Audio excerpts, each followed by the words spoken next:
देखिए हर खबर यहीं पर। सब्सक्राइब कीजिए TV9 भारतवर्ष।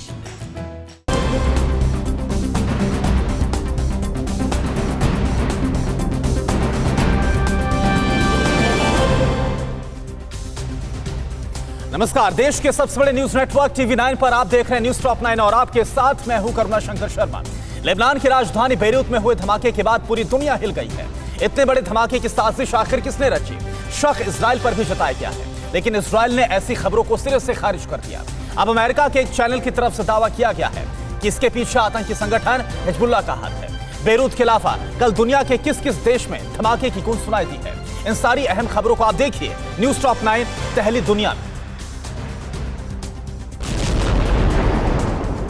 लेबनान की राजधानी बेरूत में हुए धमाके के बाद 14 दिन का आपातकाल घोषित कर दिया गया है। अनाज गोदाम में रखे अमोनियम नाइट्रेट में विस्फोट से 100 लोगों की मौत हुई है, जबकि 4000 से ज्यादा लोग घायल हैं। अभी भी पोर्ट के पास धुआं उड़ता दिखाई दे रहा है। लेबनान के राष्ट्रपति ने धमाके से तबाह हुए इलाकों का दौरा किया। यहाँ मलबे में दबे एक शख्स को 16 घंटे बाद रेस्क्यू किया गया। लेबनान की राजधानी बेरूत में हुए भीषण धमाके पर अमेरिका के फॉक्स न्यूज ने बड़ा दावा किया है। फॉक्स न्यूज ने कहा कि बेरूत हमले के पीछे आतंकी संगठन हिजबुल्लाह का हाथ है। कल लेबनान ने भी हमले के पीछे हिजबुल्लाह का हाथ होने की आशंका जताई थी।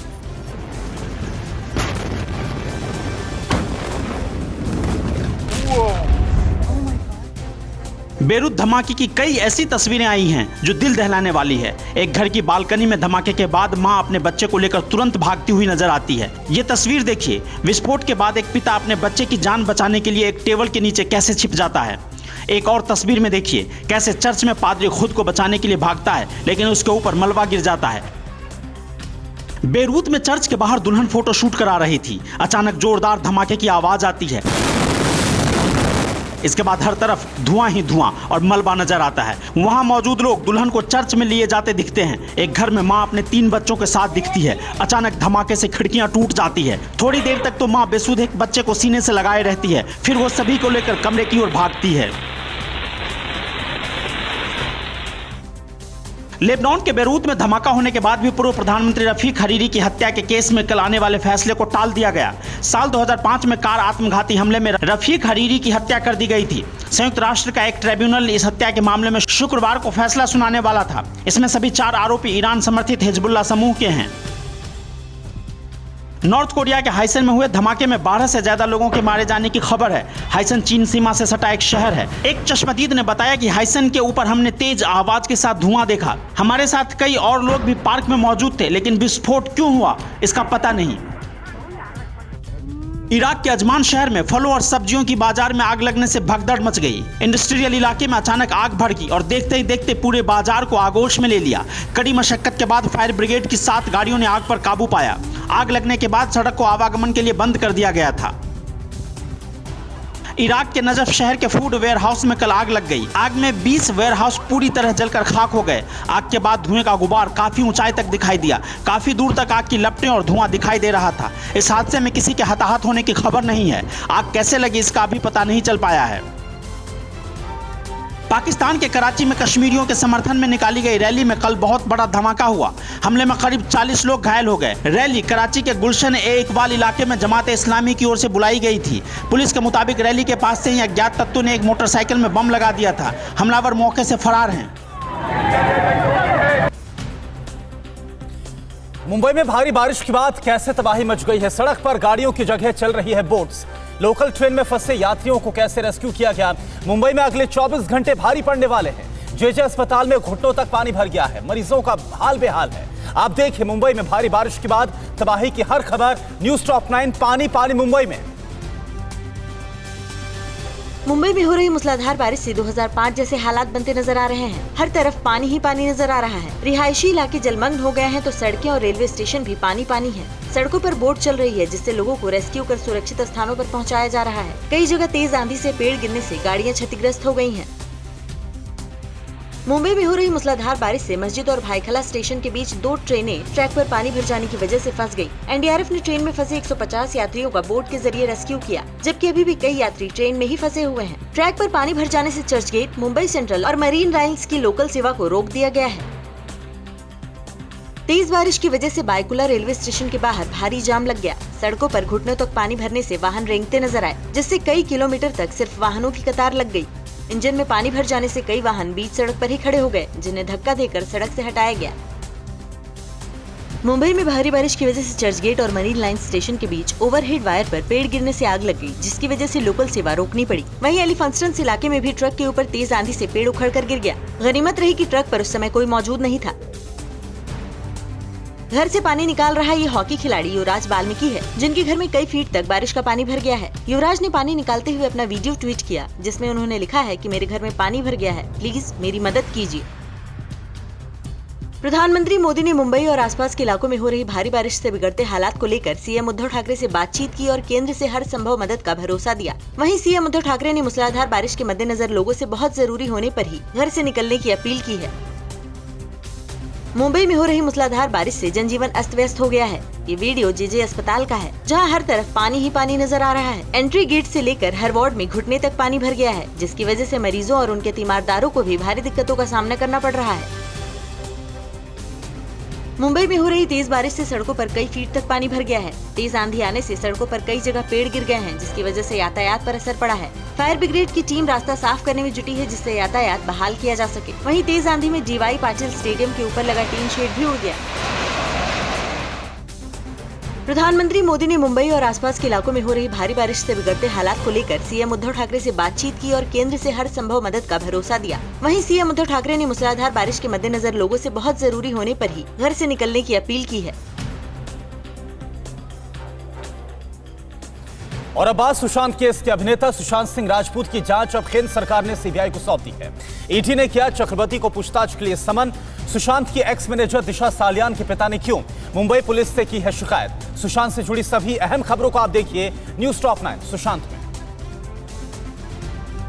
अभिनेता सुशांत सिंह राजपूत केस की जांच सीबीआई करेगी। केंद्र सरकार ने बिहार सरकार की सिफारिश पर सीबीआई को केस सौंपने का फैसला किया। सीबीआई जल्द इस केस में एफआईआर दर्ज कर सकती है। बिहार के सीएम नीतीश कुमार ने केंद्र सरकार को धन्यवाद देते हुए कहा, आशा है कि अब बेहतर जांच हो सकेगी और न्याय मिल सकेगा। महाराष्ट्र सरकार सीबीआई जांच की मांग को कई बार नकार चुकी है।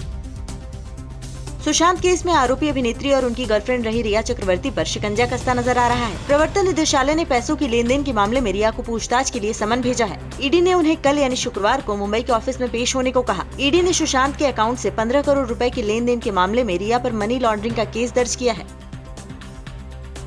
ईडी ने बुधवार को सुशांत के हाउस मैनेजर और रिया की करीबी सैमुअल मिरांडा से पूछताछ की। सुशांत केस में सैमुअल तीसरे शख्स हैं जिनसे ईडी ने पूछताछ की है। इससे पहले सुशांत के चार्टर्ड अकाउंटेंट रहे संदीप श्रीधर और रिया चक्रवर्ती के सीए रितेश शाह से वित्तीय लेन देन के बारे में पूछताछ हो चुकी है। इन सभी से ईडी ने वित्तीय लेन देन को लेकर पूछताछ की है। सुशांत सिंह राजपूत की एक्स मैनेजर रही दिशा सालियान की संदेहास्पद मौत की जांच भी सीबीआई से कराने की मांग को लेकर पीआईएल दाखिल की गई है। इस बीच दिशा के पिता ने मुंबई पुलिस को चिट्ठी लिखकर बेटी को बदनाम करने की साजिश की शिकायत की है। पिता ने कहा कि उनकी बेटी किसी पार्टी में शामिल नहीं हुई थी और न ही उसके साथ रेप हुआ था। दिशा सालियान की मौत के 2 महीने बाद पोस्टमार्टम रिपोर्ट सामने आई है। इस पोस्टमार्टम रिपोर्ट में मौत की वजह सिर में लगी चोट के साथ शरीर के दूसरों हिस्सों में लगी चोट बताई गई है। 9 जून को दिशा ने 14वीं मंजिल से कूदकर खुदकुशी कर ली थी। मुंबई पुलिस ने दिशा की मौत पर सवाल उठने के बाद कहा कि अगर किसी के पास कोई सबूत है तो वो दे सकता है। दिशा सालियान की मौत के मामले में अभिनेता सूरज पंचोली ने चुप्पी तोड़ी है। पंचोली ने इंस्टाग्राम पर सोशल मीडिया में उनको लेकर चल रही खबरों पर कड़ी नाराजगी जताई है। पंचोली ने कहा, दिशा से वो कभी नहीं मिले। जो फोटो मीडिया में दिखाई जा रही है वो उनकी दोस्त की है जो इंडिया में नहीं रहती। मेरा नाम घसीट कर मुझे परेशान करने की कोशिश की जा रही है। पटना में दर्ज एफआईआर को मुंबई ट्रांसफर करने की रिया चक्रवर्ती की याचिका पर कल सुप्रीम कोर्ट में सुनवाई हुई। सुशांत के पिता के वकील ने कहा, मुंबई पुलिस सबूतों के साथ छेड़छाड़ कर रही है। महाराष्ट्र सरकार के वकील ने कहा, पटना पुलिस को जांच का अधिकार नहीं है। कोर्ट ने सभी पक्षों से 3 दिन में जवाब देने को कहा है। 1 सप्ताह बाद फिर मामले की सुनवाई होगी। सुप्रीम कोर्ट ने सुशांत केस की सुनवाई में पटना की सिटी एसपी विनय तिवारी को मुंबई के बीएमसी द्वारा क्वारंटीन करने पर नाराजगी जताई। कोर्ट ने कहा, ऐसी कार्रवाई से गलत संदेश जाता है। बिहार के डीजीपी गुप्तेश्वर पांडे ने कहा, कोर्ट की टिप्पणी के बाद भी बीएमसी ने अभी तक विनय तिवारी को नहीं छोड़ा है। वो सुप्रीम कोर्ट की भी परवाह नहीं करते। सुशांत केस की जांच सीबीआई को सौंपे जाने पर अभिनेता शेखर सुमन ने खुशी जताते हुए इसे सुशांत की फैंस की पहली जीत बताया है। शेखर सुमन ने कहा, रिया चक्रवर्ती ने जैसे कर्म किए हैं वैसे ही उन्हें भोगने होंगे। झूठ का मुंह काला हुआ है। रिया जी मोहतरमा, जस करनी तस भोग उताता, नरक जात काहे पछताता। जैसी करनी वैसी भरनी, जैसा आप करेंगी वैसा आप भरेंगे। आखिरकार राम भक्तों की सदियों पुरानी इच्छा पूरी हुई। अयोध्या में भव्य श्री राम मंदिर के निर्माण के लिए भूमि पूजन कल प्रधानमंत्री नरेंद्र मोदी ने किया। ओवैसी ने पीएम मोदी के भूमि पूजन में शामिल होने पर आखिर सवाल क्यों उठाए? पाकिस्तान के पूर्व क्रिकेटर दानिश कनेरिया ने राम मंदिर निर्माण पर क्या कहा? अयोध्या में मोदी के राम रंग से जुड़ी 9 बड़ी खबरें आप देखिए न्यूज टॉप 9 मोदी के श्री राम। राम भक्तों का इंतजार खत्म करते हुए अयोध्या में पीएम मोदी ने कल राम मंदिर निर्माण के नींव के लिए पहली ईंट शुभ मुहूर्त में रखी। प्रधानमंत्री ने शिला रखकर भूमि को प्रणाम किया। पूजा पाठ के दौरान 9 शिलाओं का अनुष्ठान किया गया। भूमि पूजन में यूपी की राज्यपाल आनंदीबेन पटेल, सीएम योगी आदित्यनाथ और संघ प्रमुख मोहन भागवत भी शामिल हुए। प्रधानमंत्री नरेंद्र मोदी ने अयोध्या पहुंचकर पहले हनुमानगढ़ी मंदिर में पूजा की। हनुमानगढ़ी में प्रधानमंत्री मोदी को एक साफा भी पहनाया गया। पीएम मोदी ने रामलला के दर्शन किए, उनकी पूजा की। इस दौरान पीएम ने साष्टांग दंडवत प्रणाम किया और परिसर में पारिजात का पौधा लगाया। साथ ही उन्होंने पौधे को पानी भी दिया। प्रधानमंत्री नरेंद्र मोदी ने अयोध्या में राम मंदिर के लिए शिलापट जारी किया। इसके अलावा पीएम मोदी ने डाक टिकट भी जारी किया। इस डाक टिकट की कीमत 5 रुपए है और कुल 5 लाख डाक टिकट छपेंगे। डाक टिकट पर राम मंदिर की तस्वीर छपी है। पीएम मोदी को यहाँ भगवान राम की मूर्ति भी भेंट की गई। अयोध्या में भूमि पूजन के बाद पीएम नरेंद्र मोदी ने कहा कि भारत आज स्वर्णिम अध्याय लिख रहा है। राम मंदिर राष्ट्रीय भावना का प्रतीक बनेगा। राम मंदिर अनंत काल तक पूरी मानवता को प्रेरणा देगा। पीएम मोदी ने कहा कि जब जब राम को माना है, विकास हुआ है। जब भी हम भटके हैं, विनाश हुआ है। अयोध्या में पीएम मोदी ने बड़ा बयान देते हुए कहा कि देश में जहां भी प्रभु राम के चरण पड़े हैं, वहां पर राम सर्किट का निर्माण किया जा रहा है। आज देश में भगवान राम के चरण जहां जहां पड़े, वहां राम सर्किट का निर्माण किया जा रहा है। अयोध्या में राम मंदिर के शिलान्यास में पीएम मोदी के शामिल होने पर AIMIM के प्रमुख असदुद्दीन ओवैसी ने सवाल उठाए हैं। ओवैसी ने कहा पीएम ने संविधान की शपथ का उल्लंघन किया है। ओवैसी ने इसे हिंदुत्व की कामयाबी और सेकुलरिज्म की हार कही है। हिंदू राष्ट्र की बुनियाद रखी गई है। ओवैसी ने कहा राम मंदिर पर भावुक होने वाले पीएम की तरह वो भी भावुक हैं, क्योंकि वहाँ मस्जिद थी। पाकिस्तान के पूर्व क्रिकेटर दानिश कनेरिया ने भी अयोध्या में राम मंदिर के निर्माण शुरू होने पर खुशी जताई है। कनेरिया ने ट्विटर पर भगवान राम की तस्वीर के साथ लिखा, जय श्री राम। कनेरिया ने लिखा, आज दुनिया भर के हिंदुओं के लिए ऐतिहासिक दिन है। साथ ही उन्होंने आगे लिखा है कि भगवान राम हमारे आदर्श हैं। किसी को हमारी धार्मिक आस्था से परेशानी नहीं होनी चाहिए। कल अयोध्या में भव्य श्री राम मंदिर के शिलान्यास का भारत से लेकर अमेरिका तक जश्न मनाया गया। अमेरिका के न्यूयॉर्क के मशहूर टाइम्स स्क्वायर की बड़ी LED स्क्रीन पर दिखाई गई राम की तस्वीर और राम मंदिर का मॉडल जय श्री राम के नारे भी लगे। उधर वॉशिंगटन DC में भी भगवा रंग में रंगे राम भक्तों ने श्री राम के नारे लगाए। अयोध्या में राम मंदिर निर्माण के लिए भूमि पूजन होते ही देश भर के राम भक्तों में खुशी की लहर दौड़ गई। अयोध्या पूरी तरह से राममय हो गया। सरयू घाट पर स्नान करने आए श्रद्धालु राम की भक्ति में डूबे दिखे। उधर उत्तराखंड के हरिद्वार की हर की पौड़ी में भी दीपोत्सव मनाया गया और गंगा आरती हुई।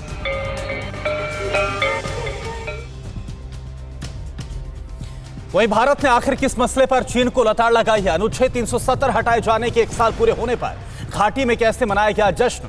जम्मू कश्मीर के राज्यपाल GC मुर्मू के इस्तीफे की इनसाइड स्टोरी आखिर क्या है? और गरीब सवर्णों को 10% आरक्षण मामले को संविधान पीठ को क्यों सौंप दिया गया है? देश की सभी बड़ी खबरों को आप देखिए न्यूज टॉप 9 राष्ट्र में। जम्मू कश्मीर के मामले में चीन के बड़बोलेपन पर भारत का करारा जवाब। कहा चीन को इस पर बोलने का हक नहीं, यह भारत का आंतरिक मामला है। चीन ने जम्मू कश्मीर से धारा 370 हटाए जाने को अवैध बताया था और कहा कि भारत और पाकिस्तान को इस मुद्दे पर बातचीत के जरिए हल निकालना चाहिए। अनुच्छेद 370 खत्म होने के 1 साल पूरे होने पर कल जम्मू कश्मीर और लद्दाख ने शान से तिरंगा लहराया। जम्मू में बीजेपी मुख्यालय पर सांसद जुगल किशोर शर्मा समेत पार्टी के वरिष्ठ नेताओं ने तिरंगा फहराया। वहीं बीजेपी कार्यकर्ता रोमौसा रफीक ने अनंतनाग के लाल चौक पर तिरंगा फहराकर सलामी दी। इस मौके पर जम्मू कश्मीर बीजेपी के प्रदेश अध्यक्ष रविंदर रैना ने अंतिम डोगरा महाराज हरि सिंह को श्रद्धांजलि दी। जम्मू कश्मीर के उपराज्यपाल गिरीश चंद्र मुर्मू ने अपने पद से इस्तीफा दे दिया है। सूत्रों से मिली जानकारी के मुताबिक मुर्मू को नई जिम्मेदारी दी जा सकती है। खबर है कि उन्हें CAG बनाया जा सकता है। मुर्मू का इस्तीफा उसी दिन हुआ जब जम्मू कश्मीर को विशेष दर्जा देने वाले अनुच्छेद 370 और आर्टिकल 35A को खत्म किए हुए 1 साल पूरा हुआ था।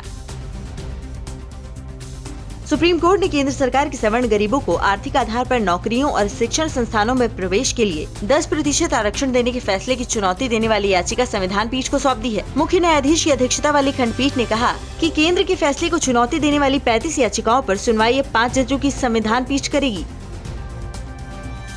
बिहार में भले ही विधानसभा चुनाव की तारीख की घोषणा नहीं हुई है, लेकिन राजनीतिक दल अपनी तैयारियों में जोर शोर से जुटे हुए हैं। कांग्रेस के पूर्व अध्यक्ष राहुल गांधी आज वर्चुअल रैली करने वाले हैं। राहुल गांधी सुबह 11 बजे पार्टी के प्रदेश अध्यक्ष से लेकर प्रखंड स्तर तक के नेताओं और कार्यकर्ताओं के साथ जुड़ेंगे और चुनाव की तैयारियों पर चर्चा करेंगे। बीजेपी नेता अनुराग ठाकुर और परवेश वर्मा के हेट स्पीच के खिलाफ दिल्ली हाई कोर्ट में दाखिल वृंदा करात की याचिका पर निचली अदालत से कानून के अनुसार फैसला करने के लिए कहा है। कोर्ट ने इस याचिका पर 26 फरवरी को फैसला सुरक्षित रख लिया था। कल इस पर निर्णय सुनाते हुए दिल्ली हिंसा से जुड़ी अन्य सभी याचिकाओं पर सुनवाई 14 अगस्त को तय की गई है। 16 अगस्त से खुलेगा माता वैष्णो देवी का दरबार, लेकिन कोरोना संक्रमण को देखते हुए शर्तों के साथ मिलेगी एंट्री। 17 मार्च को अंतिम बार भक्तों को वैष्णो देवी के दर्शन के लिए भेजा गया था। उसके बाद लॉकडाउन के कारण यात्रा को बंद कर दिया गया था। अब एक बार फिर जम्मू कश्मीर के सभी धार्मिक स्थलों को खोलने का निर्देश जारी कर दिया गया है। रिजर्व बैंक के गवर्नर की अध्यक्षता वाली 6 सदस्यीय मौद्रिक नीति समिति आज मौद्रिक नीति समीक्षा की घोषणा करेगी। इसमें कोविड-19 के प्रभाव से निपटने के लिए कुछ बड़े ऐलान हो सकते हैं। लोगों को कर्ज सस्ता होने की उम्मीदें भी हैं। हालांकि रेपो रेट में कटौती को लेकर विशेषज्ञों की राय अलग अलग है। सोना और चांदी की कीमतों में उछाल जारी है। कल सोना 55,000 प्रति 10 ग्राम के पार पहुंच गया, तो वहीं चांदी 70,000 रुपए प्रति किलो के रेट को पार कर गई। इंटरनेशनल मार्केट में सोना का रिकॉर्ड ऊंचाई पर पहुंच गया है। इसके चलते भारत में भी सोने चांदी की कीमतों में तेजी आई है। मल्टी कमोडिटी एक्सचेंज में सोना 55,064 रुपए प्रति 10 ग्राम बिका। और अब बात करते हैं कोविड-19 के। देश और दुनिया में कोरोना संक्रमितों की संख्या आखिर कितनी हो गई है? कोरोना पर दिल्ली मुंबई से क्या है राहत भरी खबर? सजा याफ्ता लालू यादव क्यों बने सरकारी बंगले के मेहमान? यूपी के कितने मंत्री हुए कोरोना पॉजिटिव? कोरोना महामारी से जुड़ी इस वक्त की बड़ी खबरें कौन सी है? न्यूज टॉप 9 कोरोना अपडेट में आप देखिए। देश में कोरोना संक्रमितों का ग्राफ तेजी से बढ़ रहा है। कल कोरोना के 56,626 नए केस सामने आए और 919 लोगों की मौत हो गई। देश में अब तक 19,63,000 से ज्यादा कोरोना संक्रमण के शिकार हो चुके हैं। करीब 6 लाख एक्टिव केस हैं और करीब 41,000 लोगों की मौत हो चुकी है। देश में कोरोना रिकवरी रेट 67% के पार हो गया है। मृत्यु दर में भी कमी आई है। कोरोना के खिलाफ जंग में राजधानी दिल्ली से अच्छी खबर है। यहाँ कोरोना संक्रमितों का रिकवरी रेट बढ़कर 90% हो गया है। पिछले 24 घंटे में कोरोना के 1076 नए मामले सामने आए हैं और 890 लोग स्वस्थ हुए हैं। दिल्ली में कोरोना संक्रमण के 1,40,000 से ज्यादा केस सामने आ चुके हैं। इसमें से एक्टिव केस 10,072 हैं। दिल्ली में अब तक करीब 11 लाख कोविड-19 टेस्ट हुए हैं। महाराष्ट्र और आंध्र प्रदेश में कल 10,000 से ज्यादा कोरोना संक्रमण के नए केस सामने आए। महाराष्ट्र में इस समय कोरोना संक्रमण के करीब 4,68,000 केस हैं। राज्य में कल सबसे ज्यादा 2,386 नए केस मिले हैं। वहीं मुंबई में 1,125 नए केस मिले हैं। आंध्र प्रदेश में कोरोना संक्रमितों का आंकड़ा 1,86,000 से ज्यादा हो गया है। महाराष्ट्र में कोरोना पॉजिटिव पुलिसकर्मियों का आंकड़ा 10,000 के पार पहुंच गया है। राज्य में 24 घंटे में 92 पुलिसकर्मी कोरोना पॉजिटिव मिले हैं। अब तक कुल 107 पुलिसकर्मियों की मौत हो चुकी है और 8,060 पुलिसकर्मी स्वस्थ होकर अपने घर लौट गए। इस समय महाराष्ट्र पुलिस में 1,859 एक्टिव केस हैं। उत्तर प्रदेश में कोरोना संक्रमण तेजी से बढ़ता जा रहा है। योगी सरकार के 8 मंत्री भी कोरोना पॉजिटिव हो चुके हैं। कल कानून मंत्री ब्रिजेश पाठक की कोरोना रिपोर्ट भी पॉजिटिव आई है। कैबिनेट मंत्री कमल रानी की रविवार को कोरोना संक्रमण से मौत हो चुकी है। राज्य में 1,04,000 से ज्यादा लोग कोरोना संक्रमण के शिकार हो चुके हैं। कल कोरोना के 4,078 नए केस सामने आए हैं। चारा घोटाले मामले में सजा याफ्ता आरजेडी सुप्रीमो लालू प्रसाद यादव को रिम्स निदेशक के बंगले में शिफ्ट किया गया है। कोरोना संक्रमण से बचाने के लिए लालू यादव को रिम्स के पेइंग वार्ड से हटाकर बंगले में शिफ्ट किया गया। हाल ही में लालू यादव के सेवादार कोरोना संक्रमित पाए गए हैं। इसके बाद रिम्स प्रशासन ने जेल प्रशासन को वहां से हटाने के लिए पत्र लिखा था। बिहार के दरभंगा पहुंचे स्वास्थ्य विभाग के प्रधान सचिव प्रत्यय अमृत ने डीएमसीएच की कोविड वार्ड का निरीक्षण किया और हालात पर नाराजगी जताई। प्रधान सचिव ने अस्पताल प्रशासन को 2 से 3 दिन में सारी व्यवस्था ठीक करने का अल्टीमेटम दिया है। बिहार में इस समय कोरोना संक्रमितों की संख्या 64,000 से ज्यादा है। कल कोरोना के 2,700 से ज्यादा नए केस सामने आए हैं। दक्षिण भारत के मशहूर गायक एसपी बाला सुब्रमण्यम भी कोरोना संक्रमित हो गए हैं। वे चेन्नई के एक अस्पताल में भर्ती हैं। बाला सुब्रमण्यम ने सोशल मीडिया में एक वीडियो पोस्ट कर बताया कि उन्हें बुखार और जुकाम था। डॉक्टरों ने होम क्वारंटीन होने को कहा था, लेकिन घर वालों को परेशान नहीं करना चाहते थे, इसलिए अस्पताल में भर्ती हुए। दुनिया भर में कोरोना वायरस की कहर से 7,09,000 से ज्यादा लोगों की मौत हो चुकी है। कोरोना हर 15 सेकंड में एक जान ले रहा है। दुनिया भर में करीब 1,90,00,000 लोग कोरोना संक्रमण के शिकार हो चुके हैं। सबसे ज्यादा करीब 50 लाख लोग अमेरिका में कोरोना संक्रमण के शिकार हुए हैं। यहाँ कोरोना से 1,61,000 से ज्यादा लोगों की मौत हो चुकी है। अस्पताल में भीषण अग्निकांड में आखिर कहां पर झुलसकर 8 मरीजों की मौत हो गई। बंगाल में राम के नाम पर आखिर कैसे झड़प हो गई और कहां पर झड़प हुई है। सीएम नीतीश कुमार ने किया बाढ़ प्रभावित इलाकों का हवाई सर्वे। किन्नौर में बादल फटने के बाद भारी तबाही मची है। मऊ नाव हादसे में 3 बच्चों सहित 5 लोगों की मौत हो गई। पूरी खबर देखिए और भी तमाम बड़ी खबरें आप देखिए न्यूज़ टॉप 9 अन्य राज्यों में। अहमदाबाद से दिल दहला देने वाली खबर आई है। यहाँ के श्रेय अस्पताल में भर्ती 8 मरीजों की आग में झुलसकर मौत हो गई और एक घायल है। ये अस्पताल नौरंगपुरा इलाके में है और इसके कोरोना वार्ड में भी आग लगी थी। इस अस्पताल के 35 मरीजों को SBP हॉस्पिटल में शिफ्ट किया गया है। पश्चिम बंगाल में वेस्ट मिदनापुर में पुलिस और पब्लिक के बीच जमकर झड़प हुई। इसमें कई लोग घायल हुए हैं। दरअसल अयोध्या में राम मंदिर के शिलान्यास के मौके पर कुछ लोग जश्न मनाते हुए जुलूस निकाल रहे थे, लेकिन पुलिस ने लॉकडाउन का हवाला देते हुए लोगों को रास्ते में ही रोक दिया। इसके बाद पुलिस और जुलूस में शामिल लोगों में झड़प हो गई और ईंट पत्थर भी चले। बिहार के मुख्यमंत्री नीतीश कुमार ने बुधवार को राज्य की बाढ़ प्रभावित इलाकों का हवाई सर्वेक्षण किया। नीतीश कुमार ने दरभंगा में बाढ़ के हालात का जायजा लिया। इसके साथ उन्होंने राहत शिविरों में रह रहे लोगों का हालचाल जानने के साथ साथ खाने पीने की व्यवस्था को भी देखा। सीएम ने अधिकारियों को प्रभावित लोगों को तुरंत मदद पहुंचाने के निर्देश दिए।